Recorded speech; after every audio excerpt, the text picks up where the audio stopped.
Ini dia 5 besar kamera terbaik dari Canon saat ini. Let's go!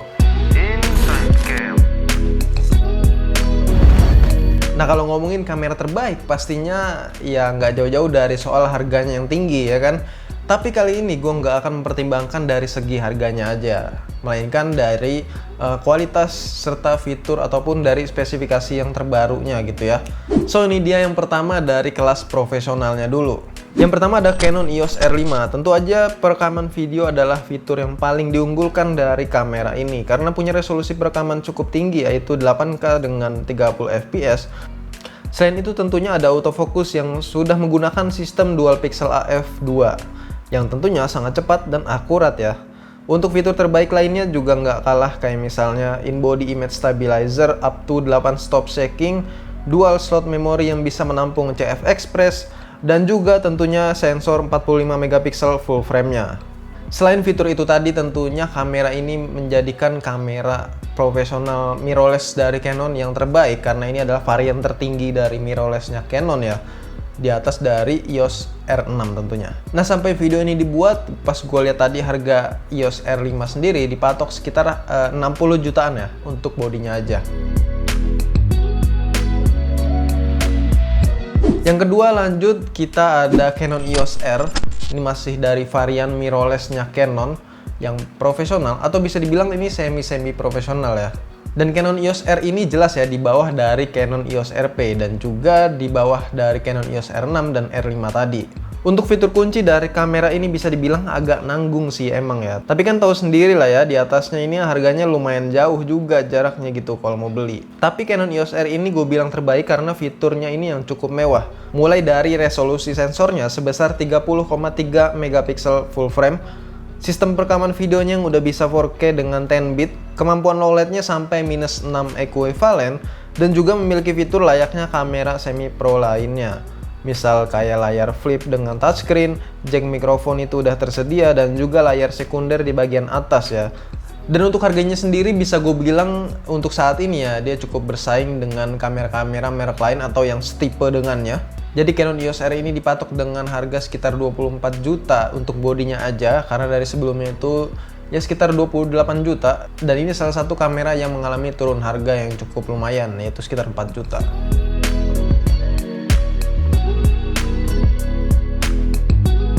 Oke, lanjut yang ketiga ada Canon EOS M6 Mark II.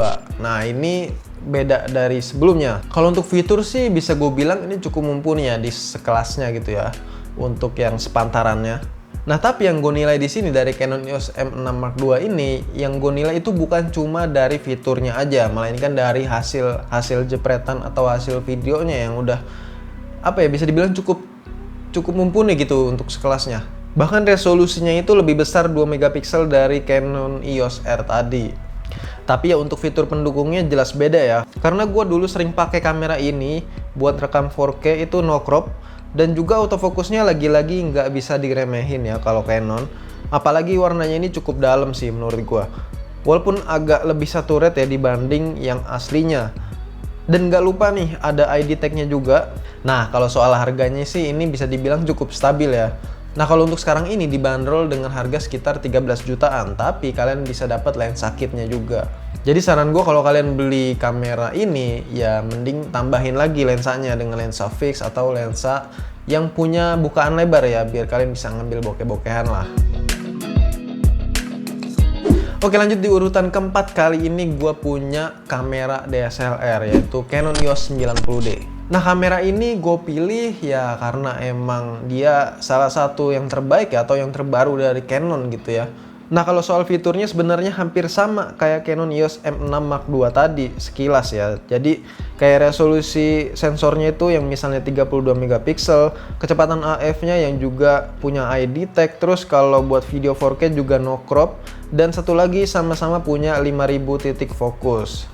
Nah, jadi ini semacam kayak pilihan ya, kalau kalian pengen DSLR ya kalian bisa pilih yang Canon 90D. Kalau kalian pengen yang mirrorless, kalian bisa pilih yang M6 Mark II gitu ya. Paling bedanya ketersediaan lensanya aja lebih banyak yang DSLR gitu. Sama satu lagi, harganya juga beda ternyata ya. Kalau Canon EOS M6 Mark II tadi sekitar 13 jutaan, di Canon EOS 90D ini sekitar 17 jutaan. ya lumayan lebih tinggi lah.